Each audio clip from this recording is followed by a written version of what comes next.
It's up for grabs now! Magic ball from Bergkamp to Patrick Vieira! Oh, would you believe it? Oh, right, what a way to get it! Fabulous solo goal by pierre-emerick. Champions.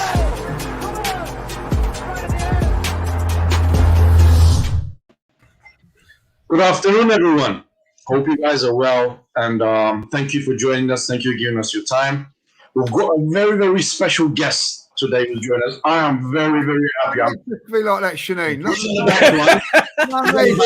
I'll leave it out, Lee. Not again. How much more do you want? going to bring him on a sec, but we thought as an introduction, instead of us telling you guys who he is and so on. So Lev, he has to take the credit. He's prepared a little clip. So we play the clip, and then he comes on after, and Lev will take over. I gave it a 90. I hope he likes it. Yeah, I hope he does.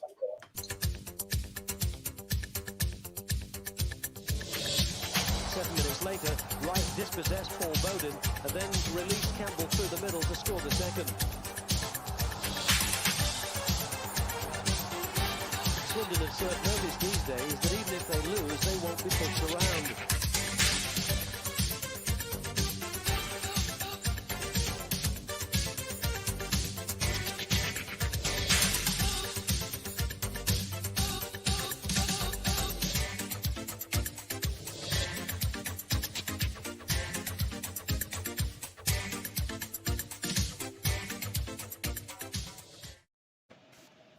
It took me ages to find that dodgy 90s music, by the way. Yeah, I was enjoying it. It was impressive, that wasn't it? Well done to your son. Well, glad you like it, Kevin. Well done to your son. Oh, You sold him out now. Knocked him out. So, that's the last time he comes on here. I'll tell you that shit right now. If he's gonna make that impression on me, keep him doing the work behind the scenes, mate. Brilliant. Wait, I tell you what, I had to find some dodgy 90s royalty-free music. That took me a while. But, I just like the feel of it. You know, it looked like those 90s sort of match of the days and all that. But what were those centre-backs doing on that goal, Kev? You played it inside, they just stood still, and you just ran on. Celebration. Well, it's because they were so high, you see. They were expecting the ball through to Ray Parlour straight away. So this is something we worked on in training.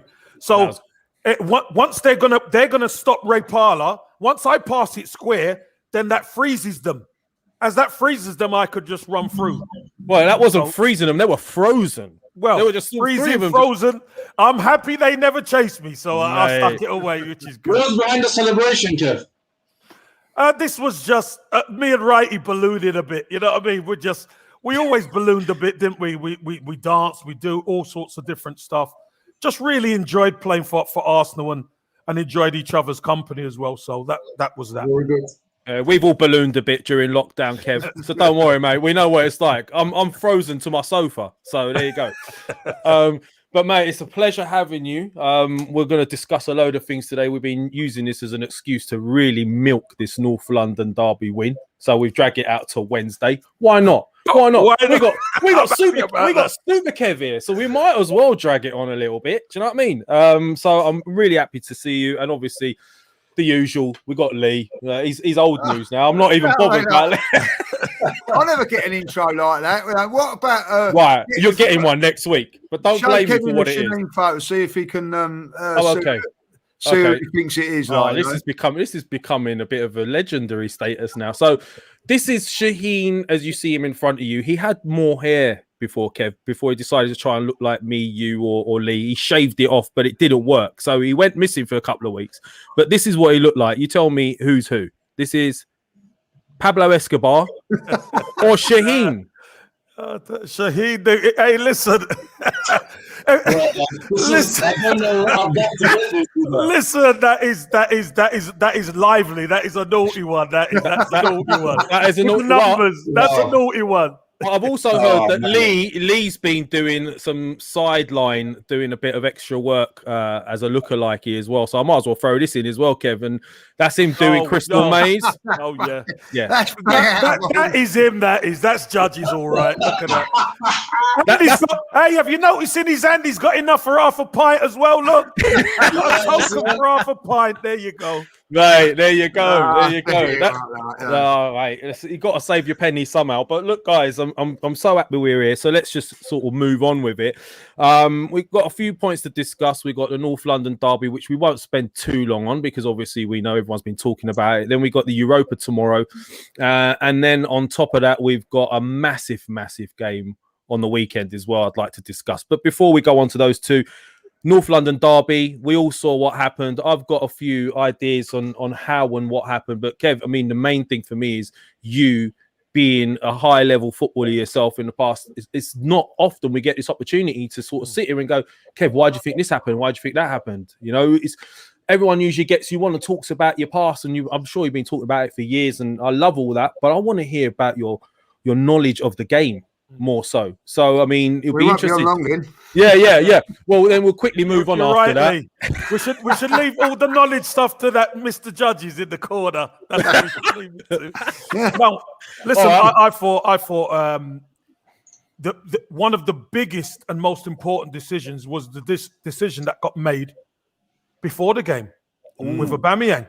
I was going to say that till later, but I'll ask you now. I mean, no. Well, is it me? Is it me speaking, or are you going to be speaking? No, Kevin, it's all you, mate. All you, no, Kev. You speak. The reason why I ask is I'm not going to go into it too deep. I'm just saying about the decision. We can go into it deeper later. You do it, Kev. You do it, mate. As far as I'm concerned, that galvanizes the team because you know, for the captain to not be there on time and the manager to make a decision like that.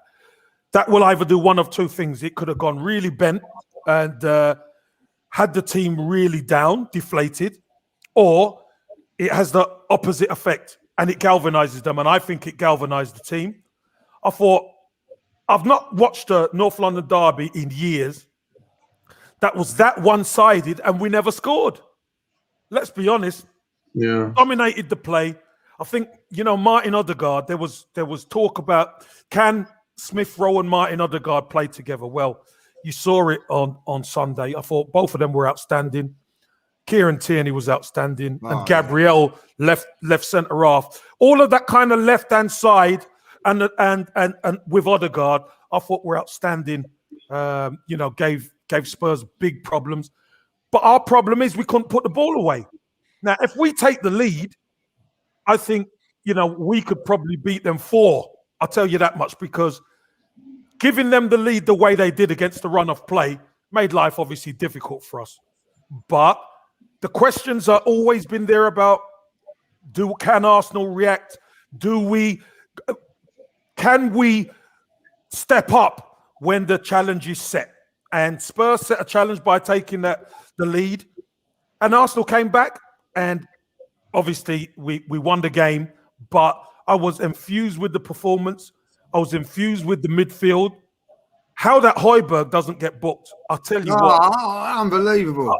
How many fouls is he going to make? And look, I know you guys are going to say your piece, but for me, as a pro, looking at that and the referee speaking to him and not booking him, I just thought they got a lot of the breaks in that game. I'll tell you that they did. But we won convincingly. Obviously, we had a hairy last 10 minutes. And it's going to happen because they're going to throw caution to the wind. It was a penalty. A great ball by Pepe into Lacazette. Lacazette missed his shot, but got taken out by Sanchez. It's a penalty. It's not even close. So, for me, it was a job well done. Well done, Mikel Arteta. Well done to the team. And everybody played their part. And now we're going to speak about Olympiacos, obviously, a bit later. Now it's for Mr. Aubameyang to step up to the plate, because as the captain, he's got to step up to the plate and prove himself again, because you can't have your captain going against the manager and the boys. See, that's what I was going to ask, Kev. Like, with regards to when you were playing, were there players that did this sort of thing, sort of continually turn up late or whatever, or were there players that got... No, you had George, right? Listen. Listen, you might get fined for being early, let alone late. Trust me. George, fined for turning up if he didn't want you as well. Yeah, under George. Listen, it's not going to be tolerated. And I could tell you this much: Aubameyang wouldn't even have been on the bench under George. No chance. You got people like Piers Morgan coming out now saying that Arteta was a little bit too tough. Who? Who's he? I don't even know. Yeah, exactly my point, Kevin. We'll move to Lee. Lee, what stood up for you? What stood out for you? What are you laughing at, by the way? Leave my mate Piers out of it, will you, please? Like, is he your boy? Yeah. Okay, all right. Sorry about that. Sorry. Apologies to Piers on behalf of Lee judges. Anyway, what stood out for you from that derby? I know we've all spoken about it, as I said, but in particular, what was it that really, changed the flow of the game and undone Tottenham? What was the standout thing? What I see was the big thing for me was seeing when we played them before Christmas to seeing when we played them now. Same sort of game, same sort of possession-based game they let us have. But if we'd still been at White Hart Lane that day, we wouldn't have scored. But turn it around to this one, same setup, but we look so much dangerous. We look like we can open them all up. Now, as unbelievable as it was, we was 1-0 down, which I couldn't believe. I did feel that we was going to be. I felt that we was always going to score in that game. I felt confident. I don't know what it was, even though we went 1-0. I couldn't believe it, but I felt like we was always going to get back in the game. I don't know how other people feel about it, but normally when I'm watching the Arsenal Spurs games, when I'm fearing every time they went forward and all that, I felt comfortable again. I felt like we was in control of the game. When it went to the only time that I felt we wasn't in control was when we went down to 10 men. I thought we slacked off a little bit for whatever reason, but I thought the players were outstanding on the day. Granit Xhaka's got to take a lot of credit. Partey in midfield I thought were brilliant. Højbjerg, what really, that Mourinho, the ref's getting tired and everything like that, He actually said to Højbjerg, if you make one more tackle, you're in the book. He made one more tackle and let him off. Yeah, and I remember that. Xhaka makes one foul straight in the book. So I don't know where he's coming from there, but I just felt that 100% penalty as far as I was concerned. You have to give credit where credit's due. It's a wonder goal from the Lamela. Yeah. A little bit lucky because it goes through but for him to try that and execute it how he did, you got to give credit where credit's due. And then I thought that Tierney was causing all sorts of problems. Well, I'll tell you what was really good, and it's obviously they worked on it. As soon as Smith Rowe dropped in, and if the ball didn't go to Smith Rowe, it was going into the area he'd vacated. If he give it to Smith Rowe, Doherty didn't know whether to twist, do whatever he had an absolute night. Gareth Bale helped him out as much as he could. Was fantastic. Yeah. No, and what it showed to me also, I don't care what people say about Spurs and whatever. I think, and this is why I've come off the fence today, boys. You know what I mean? Yeah, I know. Finally, he's back off it. The fence because I see a team that's on the up, and I see a team that's struggling, and I mean that Gareth Bale, 60 minutes coming off. You can what's all it's not all sweet and roses in the Tottenham camp. But what I see with our Arsenal is players coming off, all shaking each other's hands. I felt that there was a good little bit of team spirit, and I think at the end of it. Aubameyang's copped the hump because he's not part of it. You know what I mean? And the reason he wasn't part of it was because he was late. And Kevin will tell you this as well as anybody that's played football. That's something that's not accepted in football. You can do a lot of things in football. You can actually have a fight between each other, and that's accepted a little bit more. Be late, it's not accepted. It's one of the things that's really hard on it, whatever level you're at. Especially captain, Lee. And your captain as well, exactly. Your captain as well, supposed to be leading by example. And this is the thing, the players would have looked at that and gone, well, if he can do that to him in the biggest game of the season, then you've got to be where it is, So, yeah, and for me, listen, someone's put in the chat about cheering when Son got injured. Look, I whether you think that's right or whether you think he's wrong, I don't care. I've seen them throwing coins at Walcott when he's walking off, when he's on a street. You know what I mean? I don't.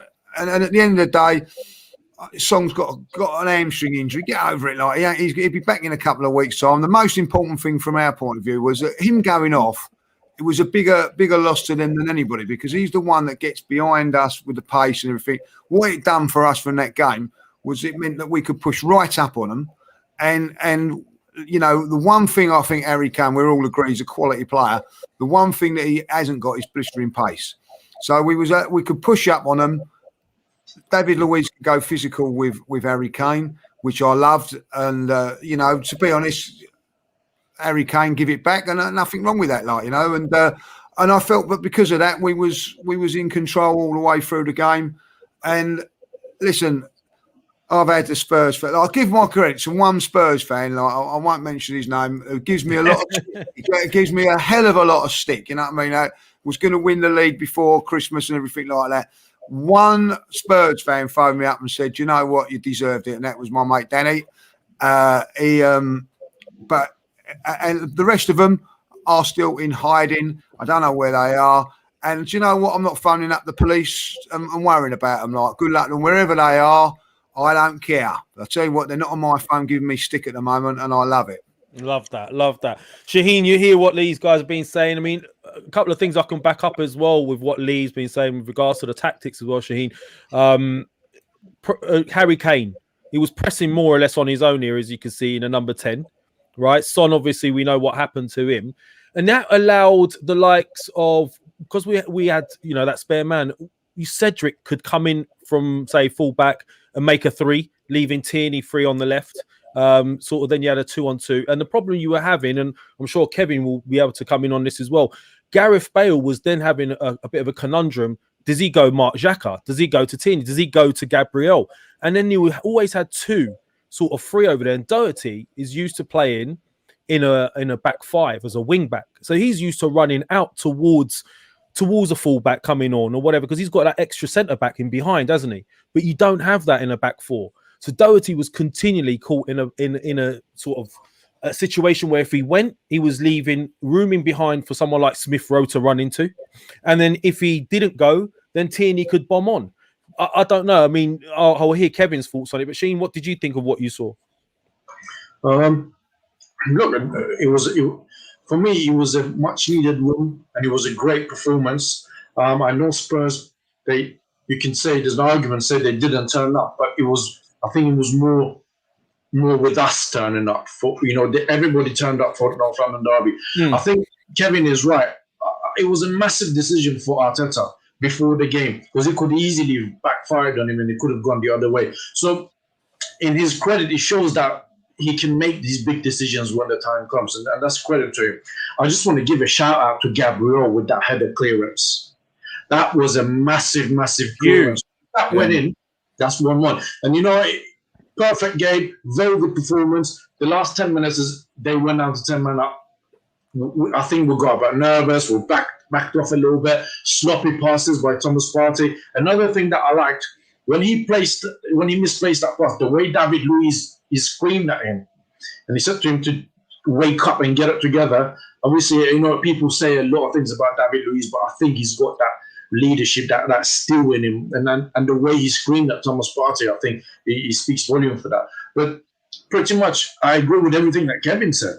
You know, good performance, good triangles around the pitch, good partnerships. Tierney and Smith were on the left-hand side really well. Odegaard as well pressing. You remember the Smith Rowe chance that he hit the post? He started with Odegaard pressing high, winning the ball back, and then he went on to him. So yeah, it was a perfect win. Very happy, always happy with the North London win.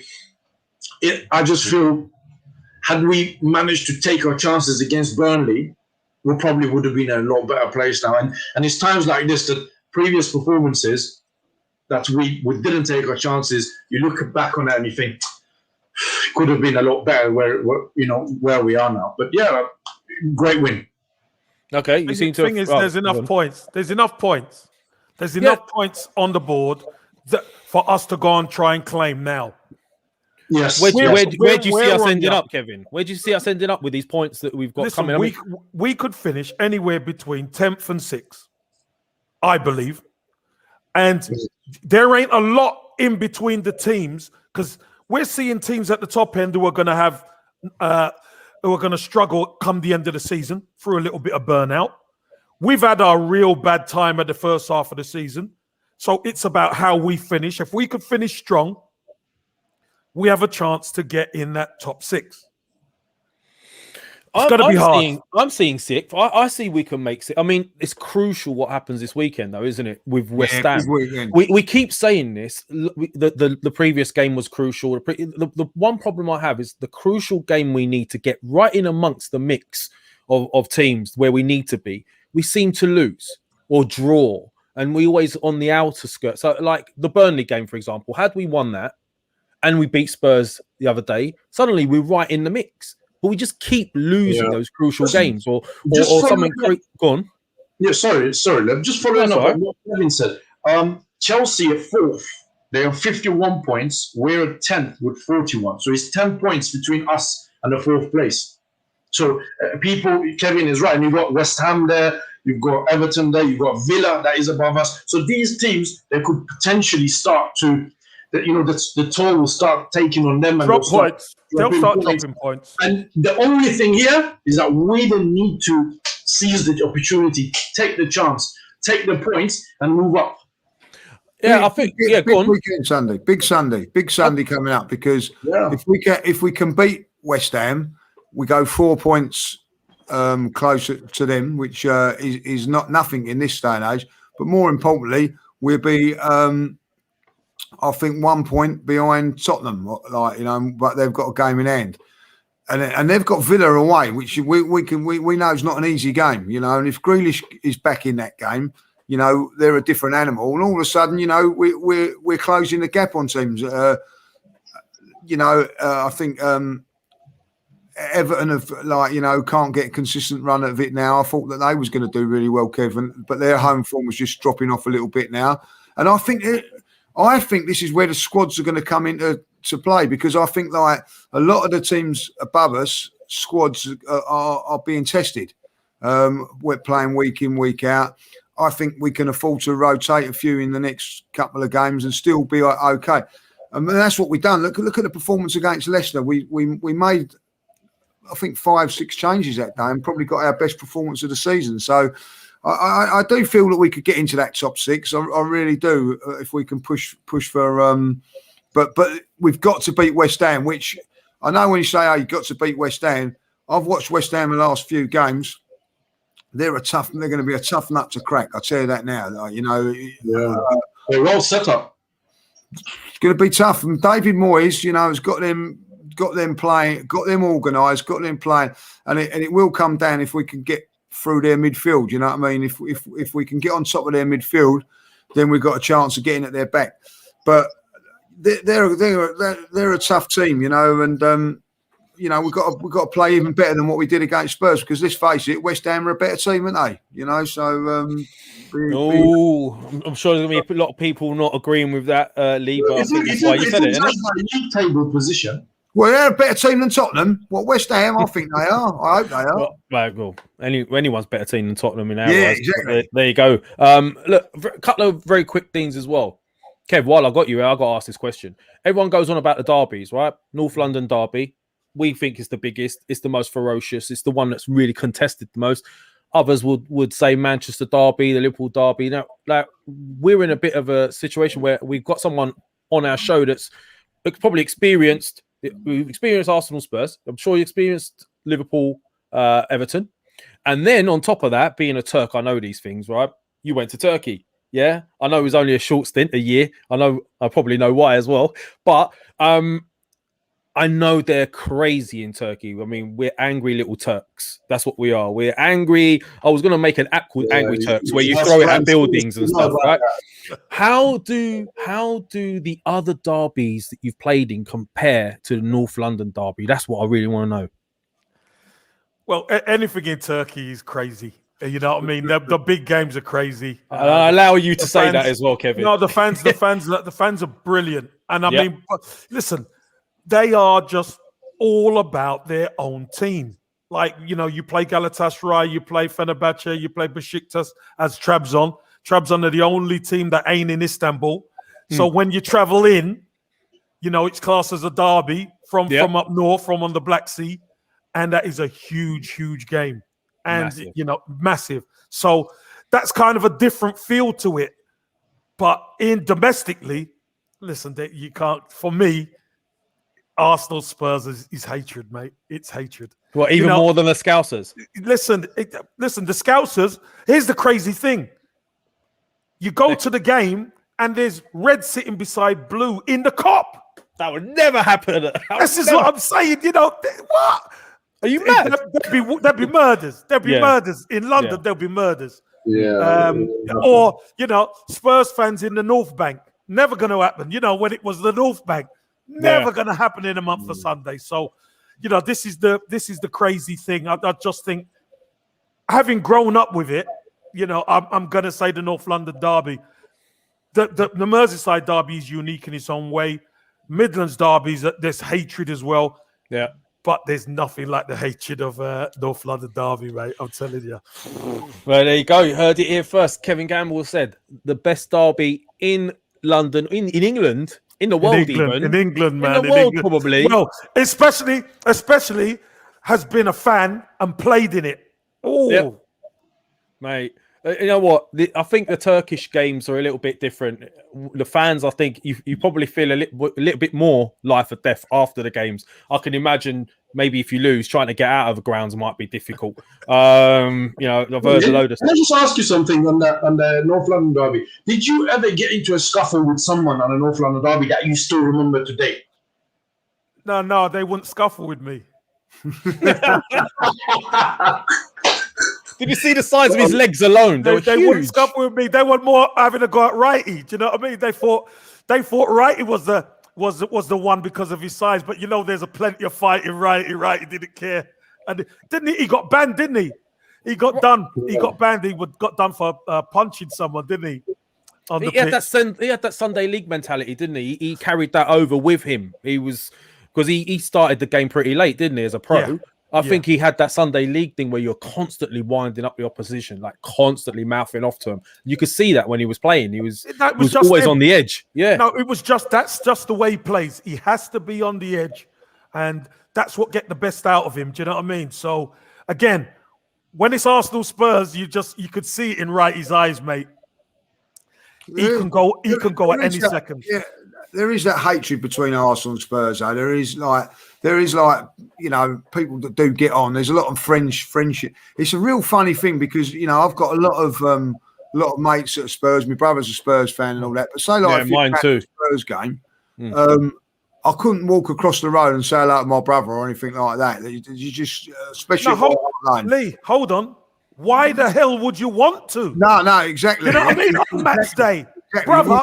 Anyway, head off. But when it comes to this game, I watched an Arsenal Spurs game, and thank God, I don't have to ever watch one again on doing these watch-alongs because it is your emotions are completely different to say when you're playing again, watching Arsenal, Liverpool, Arsenal. It is a completely different game, you know what I mean? Like there's so much more riding on it. Not so much. If Arsenal lose to Chelsea, you're disappointed and all that, but you ain't going to get a barrage of phone calls, a barrage of people say. But when it's Arsenal Spurs, it's going to come. Like, do you know what I mean? And it hits different, don't it? It hits different. It hits different. It's much, and I don't give it. I'll be honest. I'll give it when we've won it and all. I absolutely love it. You know what I mean? Because I feel like I've had pain since whenever it was. Since they beat us at their gaff. And we outplayed them there as well. Listen, when they beat us at their gaff, they done a number on us because all they done, they waited on us to make the mistake. They caught us on the break and punished us. We couldn't score for Toffee. Lee was right. We could have been there up until last week. We wouldn't have scored. But this time, when we got into the crossing positions, we were picking people out. Yeah. And we had more bodies in the box. That was the difference. Kieran, Tierney, they worked really well. Smith Rowe engaging Doherty, and that's what let Kieran Tierney free. Very clever the way they made sure they attached to keep Doherty guessing. Yeah. It was very smart the way Arteta done that. But we had to win the game, and if you don't win the game, we're gutted. If you don't win, don't lose. Do you know what I mean? It's one of them. You take the draw, but just don't lose. And then when they done us there, we're sick. But now we get the chance to milk it a bit, and we should. Yeah. Well, if there's one negative, it's the fact that we needed that penalty to finish the game. That's the only negative. Like you said, Kev, we should have finished the game. There's been a lot over the last few weeks. You could look at the Burnley game, the Benfica game, the first leg, a few others where we've been on top, haven't finished games off, and we've either then had a bad decision go against us and we've dropped points. It almost happened. We were so dominant in that North London derby, but yet again we needed a little bit of luck this time around. One we haven't had for a little while. So that's my only negative. So hopefully we're a little bit more clinical moving forward. But you hit the nail on the head there for me as well, Kev. It was Doherty not knowing whether he should be marking Smith Rowe or going out to Tierney, and Bale not helping and coming back. That's another thing. That's why Bale got taken off in the second half. He wasn't tracking back. He didn't know who to close down either. It was really astute tactics from Arteta for me in that game, and it worked perfectly. It wasn't just the left side. It was the right side too, but we were having more joy on the left. So I agree with you guys. But, I mean, look, we've got that in the bag, but there's still a lot more to do. So I think we can, unless anyone else wants to say anything else, I'm happy to move on to Olympiacos. Listen, the only thing for me, every time he plays, I quite like about him is the physicality of Lacazette. I think he puts it about a little bit more than Aubameyang. He gets stuck in, he puts his body there, he mixes in with the defenders. I think, Kevin, you can probably relate to that a little bit as well in terms of being physical up front. Aubameyang is not that type of player. And I think they worked for us in North London derby because we needed a bit of physicality up front. And I like that about Lacazette. No, I agree with that. I think Aubameyang, he's a player who plays on the shoulder of the defenders. He's not really a physical player. He's a player who needs to use his speed, and he's going to rely a lot on service. People have to get him the ball. If you don't get him the ball, then you're not really going to get a performance where he's going to be up against centre halves and getting the ball and bringing other people into play. I don't think that's his game. I think we play better with Lacazette as a number 9. And you see with these youngsters, Saka, Smith Rowe, when they first got in the team with Lacazette, they were dovetailing beautifully. We won a few games. We started to score goals. Both of them look good. And then obviously Aubameyang comes into the team. I think Aubameyang's better up there on his as a number 9 in Europe because the European game isn't quite as physical. You can get decent ball into him and he could lay it off and then try and get him behind. So, yeah, I think Arteta's using both of them pretty well. There you go, Shaheen. I mean, look, if I was to ask you, Kevin, very, very quickly, in regards to what you would change up front in the summer window. So, for example, would you let Lacazette go and get someone of a different ilk that can do that a little bit better? Or would you look for something different? Listen, I like Lacazette. I like what he brings to the team. But I think what the club have done, and I say this to everybody, has to be a ruthless summer. It really has to be a ruthless summer. I think what we actually lack, we need a big man. Yeah. We need someone who could get physical with defenders, someone who could hold the ball up and bring other people into play. But you know what? Whenever our fullbacks get down there, not having to pick people out, they could stick a cross in and somebody could go and edit. If we can get somebody like that, I think we're going to be in business. Yeah. Ironically, Giroud probably would have been better now for us in the sense of bringing on as change the game, or if you go away, you need it to be a little bit tighter and you can go long and have someone hold it up. And you're right with the crosses. It's quite ironic that we had Giroud for so long, get rid of him, and now we're hitting the wings and hitting balls in the box again. So it is a bit frustrating. But anyway, moving forward, we've got a big game tomorrow. Olympiacos. I mean, we are 2 goals up in that, but I don't think we should be taking that lightly. I've seen a lot of people say, play a weakened side, save your players, and then, go against West Ham on the weekend. I think that's a bit of a risk, in my opinion. I would go strong at the beginning and then make sure we've got the game tucked up and then maybe make changes, later on, early changes, save those players. I'd like to hear what you guys think Arteta should be doing, and what you think he's going to be doing in with regards to lineup. Lee, I'll go with you first on this. I think make a few changes tomorrow. If it was if I'm Mikel Arteta, my main man, Mikel, if he does the right thing tomorrow, He's your main man now, yeah. He's the main man now. He's off that fence well and truly. Now he's main man. Yeah. Okay. Listen, I said I was sitting on the fence, but these next 3 games was going to be a real test for me of Mikel. I think he's come through it in flying colours so far. 3-1 a win against Olympiacos. And then to follow that up with the game yesterday, I thought was fantastic, And, I felt he got everything. He's got everything. At the moment, he's getting everything right. I said this the other day. He makes a decision. People would argue about playing Smith Rowe on the left-hand side when you've got Martinelli and you've got Pepe. But what he's done is he's put Smith Rowe in there. It's been a revelation, been fantastic. You can't keep knocking it. And at the end of it, he's produced these 2 results.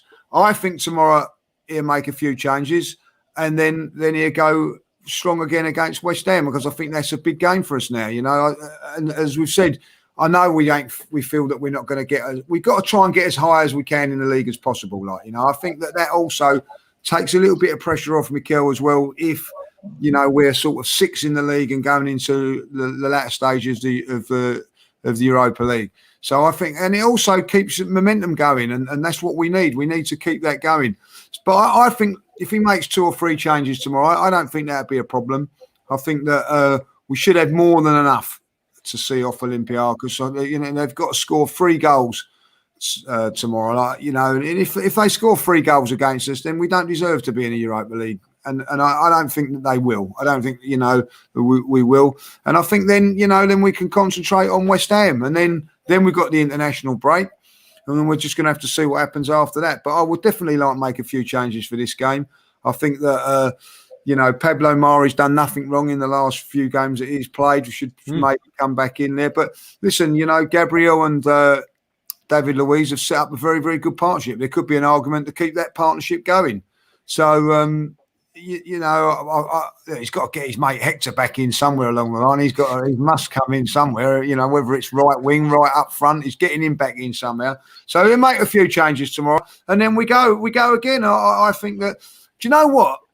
I don't, and I mean this seriously now. Before Christmas, every time Arsenal's playing, I thought, oh God, oh no, Arsenal playing. Yeah. I'm buzzing for Arsenal games at this moment in time. I'm really looking for. I might get better down the line with Luke, but I am looking forward to Thursday now, and I'm looking forward to Sunday. We're all worried about getting hurt, lowering that guard and thinking it's getting better. Yeah, I know what you're talking about, but at the same time, we're playing better, and I like the fact that we're using Odegaard and Emil Smith-Rowe in the same team, because there's a lot of interchange, and Emil Smith-Rowe is deceptively quick, much quicker than you'd imagined, and I think it will do him well. He likes getting in behind the fullbacks or getting behind those lines. So, I agree with you. I'm buzzing for it as well. Shaheen, there's a super chat. Would you like to read it out, Aaron Benjamin? Yeah, I'm just going to get that out. Just before I read out, I just want to firstly, again, I just want to thank Kevin Campbell for giving us his time and being here today. We really appreciate this, Kevin. Thank you, everybody, for watching us and giving us their time as well. Please subscribe to our channel, obviously, if you like the content. Super chat from Aaron Benjamin. So glad to see Kevin here. This is a great podcast, and please bring Kevin on more. So interesting to listen to him. Great show. Plus, you can never go wrong with judges. I don't know about that. I've been working with him for a little while now. You can. No, I love the judges. He's kicked that fence well and truly out now. He's out there. He's got a nice big garden, and he's super confident. So that's good to hear. I had the flip flops on here the other day. Did you see them? The them all lined up. Kev, we had him on one show. He left the tap running upstairs. Mid-show, it started dripping from the ceiling. Mid-show, he's such a professional though. It's that bath, isn't it? It's that bath he's running, mate. He's ready for that bath. Well, you know what? Credit to him, he kept going. He just went to close the tap and came back. I'll deal with it later. He left the Spandau Ballet soundtrack on in the background though, and his candles were still burning and all that sort of stuff. Apparently, I don't know. Well, there you go. But he's a professional when he came back. So Olympiacos. Olympiacos. Kevin, go ahead. Shaheen hasn't spoke about Olympiacos yet. Yeah, you want to go, Shaheen? Go for it. Go, Do you want to go, Shaheen? I'll go last. I got sidetracked. No, you go first, Kevin. Oh, this is ridiculous. Shaheen. I was brought up to respect my elders, especially if they're Oh my God. Can someone please talk about Olympiacos? All right, look, Olympiacos. Listen, I agree mostly with Lee. I think there's going to be one force change minimum. Obviously, Saka, who felt his hamstring. Yeah. I personally don't think if we change 3 or 4, I don't think it makes us that much weaker in this squad. The difficult part for us is getting the first goal. Once we get the first goal, everything's going to be fine. But you know, we've got a habit, and Dani Ceballos has been guilty of it in that whenever he gets on the pitch, of giving away certain opportunities to the opposition. We saw David Luiz nearly give an opportunity away in Greece as well. So I just think we still have to be a little bit vigilant. Yeah, they have to score 3 goals and we score none. But look, at the end of the day, mate, we have to score first. If we score first, I think we'll do the tie 2 or 3. But if we don't, if we approach it and we play slow, it could be a long night for us and a bit of a grind. But if we play quick football, a bit like we did on Sunday, they won't live with us. Yeah, that's all great. Oh, you agree, Lee? And Shaheen, now that your elder has spoken, for me, much more handsome and younger looking elder, by the way. Just thought I'd throw that in as well while he's on the show. Just see if getting back. I'll come back on this show, Lee. I'll tell you what. Mate, I'll do everything I can while you're here. You know, man, that's nice. For me, the West Ham game is a bit more important than Thursday because we got ourselves in a position where we should see this through. And Lee is right. If we go and concede 3 goals, then we don't deserve to be in the Europa League because we get done the next round. I think he'll make some changes. Some players have been playing for a while, back-to-back games. We've got a nice cushion. We can go out there, relax, play football, and you know, Kevin is spot on. If we get the first goal, especially early on, game over. It's done. So yeah, put a fork in it. Put a fork in it. As Tyler put a fork in it. Yeah, I heard you. I saw you doing that. Yeah. Put a fork I in love it, that saying. I absolutely love that saying. Put a fork in it. I personally look. I think he's going to make some changes, but I don't think it's going to be crucial changes. I think the main bulk of the team is probably going to remain pretty similar. But there are players you can change. That's not going to affect too much. Like centre backs, we've got an abundance of centre backs. All of a sudden, we got Mari, we've got Gabriel, we've got Luiz. You still got a few others holding. Chambers. Yeah, all of a sudden, we've got all our players fit and we've got a big squad. And it's like an NFL season. We're playing back-to-back really quick games. Lots of teams are losing winning away games when they weren't before. There's a much bigger number of away wins this season. So I don't think people are taking that into consideration when they're looking at the league table, for example. But going back to Olympiacos, I do think he'll make some changes. I don't think it'll be wholesale changes.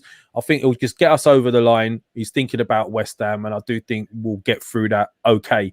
I just hope we don't concede an early goal and get that usual sort of Arsenal jitters for sort of, we'll let a goal in. We'll be in that sort of mindset. Do we go forward? Do we still stay back? That's when I worry about us. But I don't see us having any problems against Olympiacos. So we'll be getting through on that. I've looked at some of the chats and what people are saying in here. One person, Osman Ali. This is a very dangerous way of thinking. This is what I mean about people lowering their guards. Tomorrow is almost meaningless. We've already progressed into the next round. There's no chance they reverse. Have you been watching us for the last few years? Like, so this is what happens when you beat Spurs. So he gives you the confidence to be he's still got that injected in his veins, walking around. Right, we're winning the league next year. Europa's in the bag. It's all happening until the next bad result. Yeah. Do you know, I want to ask Kevin something, if possible. Go on, mate. That's why he's here. And I know last time I watched Kevin, I think he was doing the Europa League. That's when he was rocking that scarf, that looked really on point and everything. Oh, my God. More smoke. Yeah, well, I want to ask him, what is your... Don't worry about them. You just keep going. He's got us fighting for his affections now. I'm not doing this. I'm not doing it. Say what you got to say, Shaheen. Don't worry about these. You do that, Shaheen. Thank you, Kevin. I appreciate that. No, but because there is still a little bit of an element within the fan base somehow of the dead certain on Arteta out and this and that. I'm not like that, and I think he's improved us from a professional point of view. From a professional point of view, I just wanted to see what's your assessment of him so far. What has he changed in your view? Well, this is what I will say. And anyone who thinks Arteta out it's their opinion, and it's not for me to try and change their opinion. I look at everything Arteta's had to deal with. He's come in.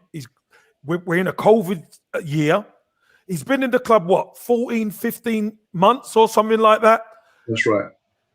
For 6 months, for probably 4 months of those first 6 months, it was a mess because we were locked down, team couldn't even train, etc. Then we got re-going again. And we didn't start that well, if you remember. We played Man City. We got done 3-0. David Luiz got sent off. Yeah. We were a mess. Then we got beat by Brighton. Yeah. Leno went down. And that's when things started to click into place. We ended up winning the FA Cup, which was massive. For a young manager, novice, yes, he is, novice, to come in and win a trophy like that against Manchester City in the semi-final and then Chelsea in the final after going a goal down, he had something. So that's why we went into this season a bit more optimistic, thinking, look, we could do it. We could do something. Started off not too bad, and then we were awful the first half of the season. But he always said that what he's trying to implement, he had to get rid of the deadwood. And when do you see Arsenal having to pay players to leave the football club? It never happens. But for the culture, they had to do that. So we got them lot out, and then he decided to throw the kids in against Chelsea. And let's be honest, we blew Chelsea away. And it was like, whoa. We go on a bit of a run. And slowly, we're starting to see snapshots. I think it was the game, second half against Brighton. We kind of clicked into gear. Lacazette came off the bench, scored. First half against Wolves, we looked sensational. But again, Shaheen, we couldn't finish. Pepe scores. We should have been 2 or 3-0 up in the first 35 minutes at Wolves. We weren't. We're only 1-0. Penalty, David Luiz sent off. We're level. They go and score. Leno gets sent off. End of. Play Aston Villa. We give another goal away, silly goal away. So this has been the mindset. But slowly but surely, you could see the defense has been a bit tighter. Now we're starting to see the midfield, and I think Odegaard's played a really key part because he plays the game simply, but he's very effective how he plays it. And it makes a difference to us because Saka's got pace, Smith Rowe's got pace and skill and guile. We got Lacazette, we got Aubameyang. How do we get the best of those players? You need someone in there who can knit it together. Partey makes a massive difference beside Xhaka. Xhaka plays so much better with Thomas Partey. So all these combinations are starting to click a little bit better. We're not quite there yet, I must say, but anybody who says they can't see Arsenal improving after taking Spurs to the cleaners on Sunday is because they don't want to see it. You know what I mean? They don't want to see it. That's a massive point, Kevin, because like we say it as well, we notice the difference. You can see the difference is you can see what he's trying to do. You can see where he's trying to plug the gaps. We know he's trying to get Thomas Partey fit so that he could have him in that midfield because he knows it's more stable with him in there. It makes Xhaka look better. It takes a lot of the physical aspects out of the game for Xhaka. He doesn't have to do so much of the sliding and running around, and he can focus on just being a footballer where his strengths are. Odegaard's getting a lot more of the ball. You're right. We are playing a lot better. There was even signs of it last season. Even last season when we lost to Chelsea once or twice, we outplayed them and just lost towards the end. He was trying to play this new closing down system, and in the last 10 minutes we blew out of gas and they beat us. Even then we should have won. So we've seen signs, and I think you've hit the nail on the head. If you're a fan and you can't see it, you either one, don't know football, or two, you just don't want to see it because it's not on Mourinho. Well, and going to that, what Lee said a day or two ago, is that the type of football you would have wanted at Arsenal when you're looking at Spurs the way they're playing now with that front three? Lee, sorry, mate. No. Listen, we've always me and Kevin, I've always been on the fence of it, and I'll tell you what, I'm glad that I have been on the fence because I haven't gone one way or the other. And even if you had gone, say that you wanted Mikel Arteta out, or you still do, it doesn't mean to say you can't change your mind. I think there's a lot of fans out there think, oh, they can't. Oh, I've gone down this route now. I can't change me. I don't want to be called a flip flop. I don't mind being called a flip flop. A flip flop is a fan that I think that changes his opinion on results, and that's what football's about, you know. And what I see with Mikel at the moment is that he's getting me to change my mind. Kevin's always been very, very supportive of him for what he was been saying. The facts of the matter are that we've always been a lot better, but the reason that we've got better now is because he's got the players in that he wants to play and implement what he's trying to do. Now that means Odegaard's come in, and he's just been a revelation. He didn't have that player at the beginning of the season to come in there and just nip things up and just, you know, play in little tight areas. But what I like about him is, and what Mikel also wanted, was someone that can play in tight areas, play in that position, but also work hard and get back into a shape which is going to help the team. Odegaard, as you say, like, you know, created that one for Smith Rowe because he got in with a tap, but it was 3 or 4 times he lost the ball, he went back and won the ball, and that's what Mikel wants from his players. So I think that that's a good thing for us, and I think at the end of it, and how I look at it is, you know, and I really do, and I know you can go on about the Spurs game, but there's such a difference between the Spurs game pre-Christmas to this one. You know, the football, we was getting bad results, but the football was dire as well. It was awful. You know what I mean? Like, but now I'm enjoying watching Arsenal play again. Some of the football is great. As you say, the Wolves game, we should have been up. Look how we dominated Leicester, who, by the way, are still in the top 4. Everybody's going, oh, when we beat Leicester, it was a little bit annoying. We beat Leicester. They're on the downturn now. They've lost a few injuries and all that. Well, funny enough, since we beat them, they've won every game since. So that's funny, that, isn't it? Like, you know what I mean? They had a little blip in Europe, and we probably took a little bit out, you know, helped us on our way a little bit. But since they lost to us, they've won every game. So we don't really get the credit that we deserve. You know, all of a sudden now there is even Arsenal fans out there that are saying, "Oh, it weren't a penalty," to try and, you know, appease their agenda, like, you know what I mean. And I'm thinking, well, you're trying to back people against Spurs. You know what I mean? Look, at the end of it, it's all about supporting. If Mikel Arteta is doing well, that means Arsenal are doing well, and that's all I care about. And what I'm seeing at the moment is a lot better. Nowhere near the finish article. We know that, and we are 10th in the league. But as we have to say, from Christmas to now, we've really improved. There is a big improvement, and we are getting a little bit more consistent. We're getting that mentality right, which we've always said that we're lacking. I don't know if you've seen the clips of with the mic thing. I thought it was fascinating. What they had the mic on Kieran. Oh, it was amazing. It was 4 minutes. Wasn't it? You don't get to see that very often, like, you know. But the talking, the mentality. Even he's going, look, we you know, missing chances, lads. You know, Kevin will tell you that the defence put pressure on you to score chances, but that's what it, you know. It's not in a bad way. You know, he's frustrated. He wants to win, and I can see now. There was the Lamella challenge when he makes the bad challenge on Partey. You've got Saka going in there. You've got Tierney going, and they're not going in there for a fight, but we're showing a little bit more togetherness as well. Yeah. Like, you know, like that we care if things are not going our way. I remember going to Sheffield United last year. We conceded a goal from 6 yards from a corner, and everybody going, "Oh well." That wouldn't be accepted so much now. Like, you could, there's a little bit of accountability with the players and all that. So it's good things. And Mikel deserves to take a little bit of credit for it. And you know, we'll probably lose on Sunday, and I'll be slagging him off. But that's the way it goes. Like, you know, that is what football fans do. That is what we do. I mean, you could argue. Hold on, Shane, 1 second. Very quickly, I'd just like to add to this as well with the Arteta situation. I don't think enough fans take into consideration just how big a job Arteta had, because they just look at it on field. Oh, he needs to change these players, blah blah. It was more than that. It was more the mentality that would sort of rotted its way through the club. Maybe the way we were working with our youth system, maybe the way we were training our players. That we'd fallen behind. Let's be honest. The likes of City and a few other teams had really moved forward with the way they were playing, and we'd stayed in that old sort of Wenger era ticky-tacky football, which wasn't working anymore. We were getting closed down, and it just wasn't, having the success we had. So there was a lot of changes he had to make, and he's had to do this learning on the job.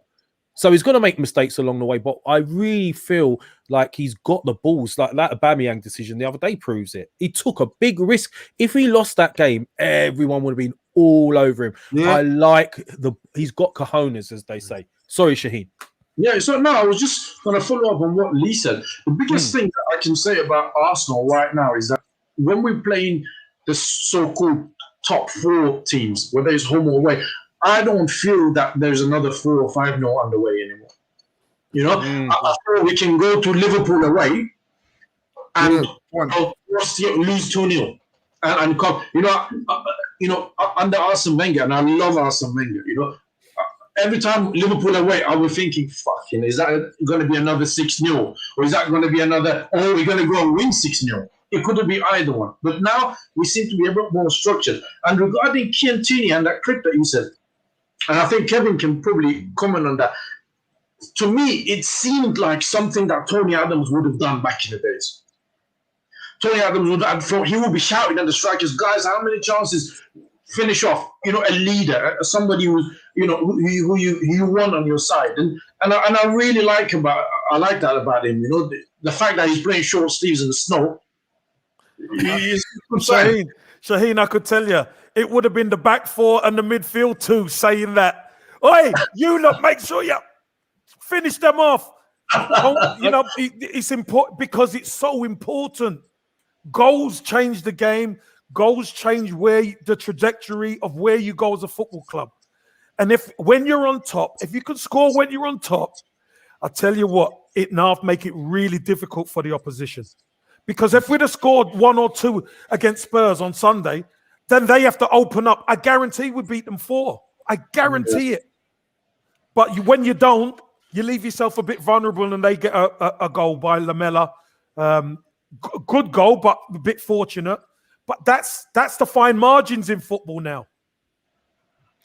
100%. Well, guys, look, we're coming up to that hour mark. I know Lee's got a show directly after as well, so I'll try and speed this up as much as we can. So look, we all agree we expect us to beat Olympiacos tomorrow. Osmanali's already moved on to West Ham, so he's already thinking of that system now. So we'll go with Osmanali now and say, right, so let's look at the West Ham game. That for me is massive. He gave us a target of 5 back-to-back wins, didn't he, Lee? I think you've been listening to what I've been saying, because I've been saying that for weeks. I'll leave it. I said this last week. I'll go back and rewind, will you? Leave it. How can you? I told you. Can we talk about this off camera? Mikel follows me on Twitter, so there you go. There we go. He's pulling out the big guns now. Listen, my mate Granite, I've backed him up on this show many a time. Been slagged off for it, but I've always backed my mate. You know what I mean? You've only started backing him since he started following you. I've noticed that now. Hey, don't forget. Remember, he's a flip-flop, so we can do that. He can, and it's all right to be a flip-flop. It just means that your team's doing all right. So he's a flip-flop. There you go. So, guys, West Ham game, it's massive. If we win this game, I think they're on 46, 141, right? So we win this game, we're only 2 points behind them for a start. Spurs have got City as well, so they could be dropping points. So this is a crucial time for us to get right in amongst that mix. So, Kevin, I'm going to come to you first on this. What do you think Arteta's going to do, and what do you expect to see? Got to win the game, no matter what. This is crucial to our season, crucial to where we're actually going to finish. Because I know there's gooners out there beating other gooners over the head with the David Moyes shout. David Moyes, look where West Ham are. Look what David Moyes has done. No, don't beat him over the head before the season's finished. Let's see where we finish at the end. So this is a great opportunity. West Ham have had a great run, and fair play to them. But it's our time now. Arsenal are playing a lot better. But let me just tell you this. We've got to take our chances. We will create chances against West Ham. But when you get the chances, you got to take them. Because if we don't take them, they're one of these sides who can create something at the other end because they've got good players at the top end of the pitch. So this is a must-win game for us. And I think they're going to have to come at us because they're at home, which is going to suit us down to the ground. So you're expecting a win, and can I have a prediction from you, Kevin? I'm going to go 2-1 Arsenal. 2-1 Arsenal. Love that. Okay, perfect. Lee. Yeah, I agree with Kevin. I think that this game for me is a test because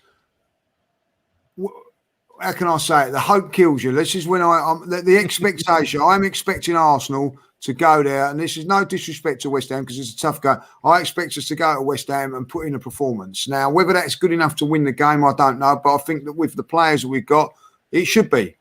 And I think that a little bit of pressure on Arsenal now. Can they back it up after the game against Tottenham? Can they back it up? Because no good going beating Tottenham and then going losing 2 or 3 games. I think we beat Man United away, and that was a fantastic result. I can't remember the next time we won after that night. So we had Villa after that, didn't we? Yeah, we got stuck 3-0. So this is another test.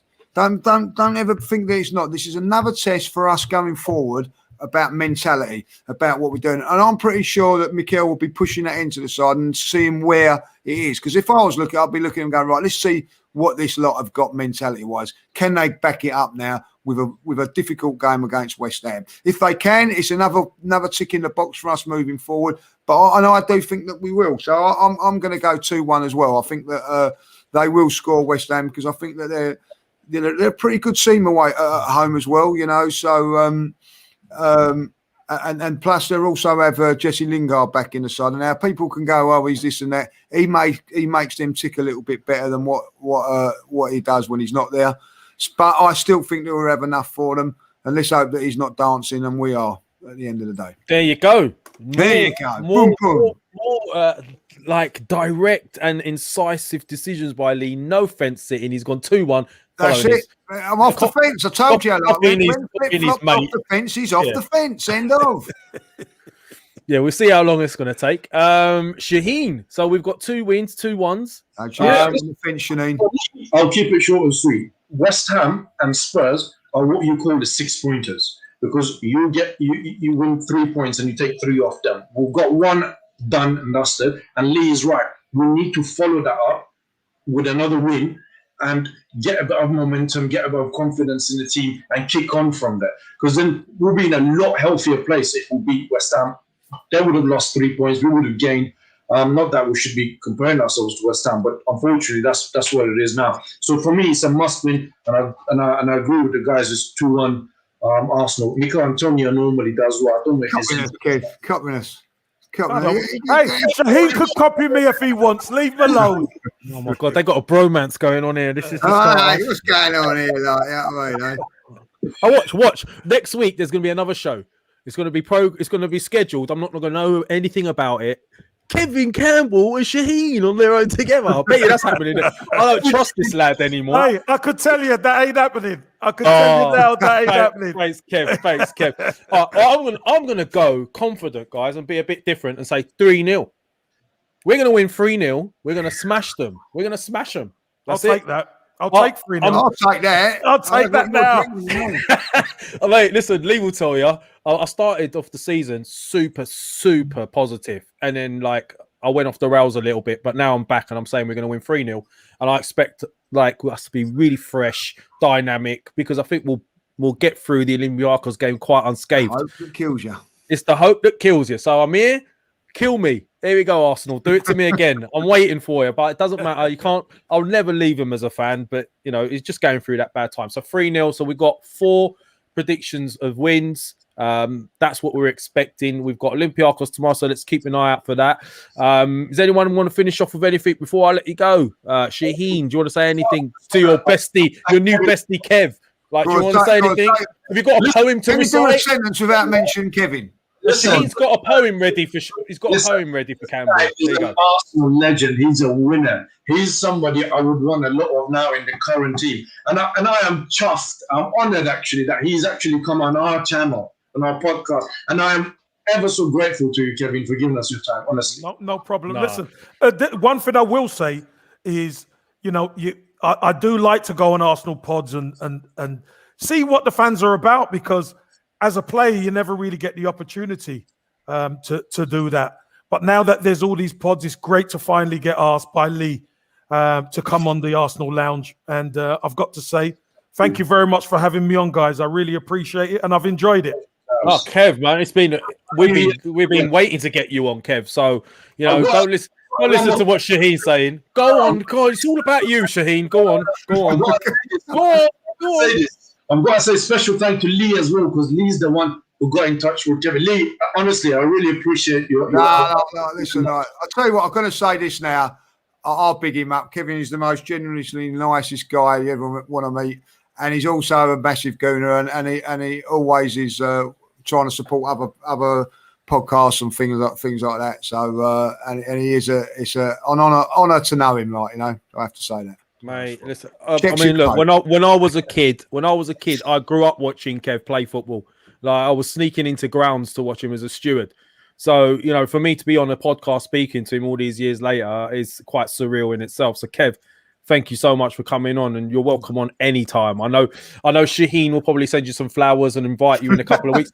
So I'll wait for that to happen. But honestly, I'm being serious. It's a massive, massive pleasure for me. Well, hopefully get me on before the end of the season, and we could see where we are, can't we? Yeah. Mate, that's in stone. That's in stone. We're going to repeat that clip. We're going to be circulating it everywhere. But thank you, man. Anytime you're welcome. No problem. Thank you very much, guys. Shaheen, top man, Shaheen. Top man. Yes. My brother, thank you, man. Nice one. Nice. All right, can we wrap this up now? Yeah, just get out of here. Let's get out of here. I don't even want to talk about this. This was meant to be my moment. Shaheen, just go on. Just wrap it up. Go on. Thank you.